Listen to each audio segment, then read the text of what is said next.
Welcome to Journeys of Faith. The title of this audiobook is St. Basil the Great, narrated by Bob and Penny Lord, and the authors are also Bob and Penny Lord. Thank you. Hello, family, and welcome. We're Bob and Penny Lord. Today we travel back to the year 329 AD to bring you St. Basil the Great, mystic, archbishop, defender of the faith, doctor of the church. Saints beget saints, and there is no truer analogy than that of St. Basil the Great and his family, and as we will see later, his friends. It has been a pleasure and distinct honor to bring you the story of one of our church's greatest saints, St. Basil the Great. Saints beget saints. The saint we want to share with you came from a family of saints, literally. We begin the roll call of saints with his family.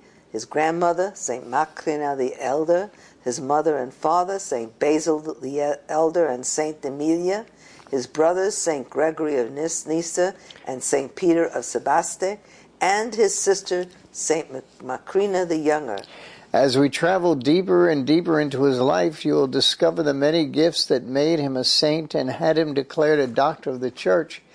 But the most memorable and the greatest importance to us, the mystical body of Christ, is his work to fortify our belief in the Trinity and the Incarnation as far back as the 4th century, when as a defender of the faith he defended the church against the rampant heresies which existed at the time, especially that of Arianism.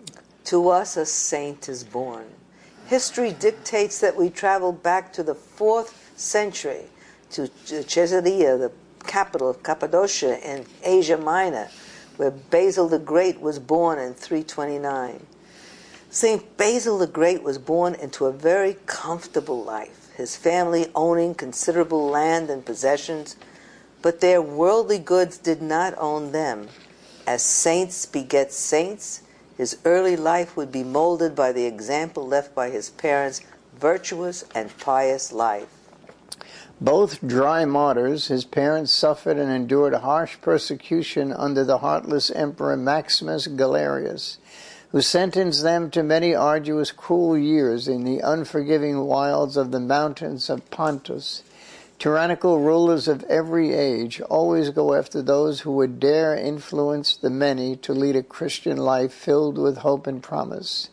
St. Basil the Elder, St. Basil's father, was one of those men.